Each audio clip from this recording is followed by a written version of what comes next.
வைத்தமாநிதி பெருமாள் கோவில் திருக்கோளூர். இது நவ திருப்பதிகளில் செவ்வாய்க்குரிய ஸ்தலமாகும். இது 108 திவ்ய தேசங்களில் ஒன்றாகும். இக்கோவில் தூத்துக்குடி மாவட்டத்தில் அமைந்துள்ள திருக்கோளூர் என்ற கிராமத்தில் அமைந்துள்ளது. நம்மாழ்வாரால் பாடப்பெற்ற இஸ்தலம் ஆழ்வார் திருநகரிலிருந்து சுமார் 2 கிலோமீட்டர் தொலைவில் உள்ளது.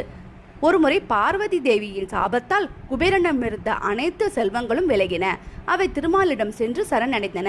இதனால் எம்பெருமான் நவநிதியங்கள் மீது பள்ளி கொண்டு அவற்றை காத்து அருளினார். பின்பு குபேரன் திருமாலை இத்தலத்தில் வழிபட்டு நவநிதிகளையும் திரும்ப பெற்றுக்கொண்டார். அதனால் இதற்கு குபேரஸ்தலம் என்ற பெயரும் உண்டு. கருவறையில் ஸ்ரீஹர விமானத்தின் கீழ் ஆதிசேஷன் மீது புஜங்க சயனத்தில் வலக்கையை நீட்டியவாறு குபேரனுக்கு செல்வங்களை அளந்து கொடுத்த மரக்காலை தன் தலைக்கு வைத்தும் கையில் அஞ்சனம் மை தடவி நிதி எங்கு எவ்வளவு உள்ளது என கணக்கு பார்க்கும் கோலத்தில் வைத்தமாநிதி பெருமாள் அருள்பாலிக்கிறார்.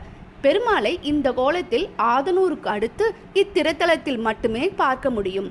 பெருமாள் சன்னதிக்கு வலதுபுறம் தனி சன்னதியில் கோளூர்வல்லி தாயாரும் இடதுபுறம் தனி சன்னதியில் குமுதவல்லி தாயாரும் அமர்ந்த கோலத்தில் தரிசனம் தருகிறார்கள். இங்கு உற்சவர் நிஷேபவித்தன் என்னும் திருநாமம் கொண்டு 4 கரங்களுடன் நின்ற கோலத்தில் ஸ்ரீதேவி மற்றும் பூதேவியுடன் காட்சி தருகிறார். இக்கோவில் கோபுரத்தை தாண்டி உள்ளே சென்றால் முன் மண்டபத்தில் கொடிமரமும் பலிப்பிடமும் அமைந்துள்ளது. அதனை தாண்டி கருவறைக்கு நேரெதிரே கருடன் சன்னதி உள்ளது. அடுத்த வாயில் வழியே உள்ளே சென்றால் நடுநாயகமாக கருவறையும் கோவிலுக்கு பின்புறம் யோக நரசிம்மர் சன்னதியும் உள்ளது. உள்ளே தீர்த்த கிணறும் உள்ளது. முன்புறம் மதுரகவி ஆழ்வாருக்கு தனி சன்னதியும் கோவில் யானை வளர்ப்பிற்கு தனி இடமும் உண்டு. மாசி மாதம் சுக்லபட்சம் வளர்பிறை துவாதேசி அன்று குபேரன் தான் இழந்த செல்வத்தை பரமனை போற்றி மீண்டும் பெற்ற நாளாக கூறப்படுகிறது.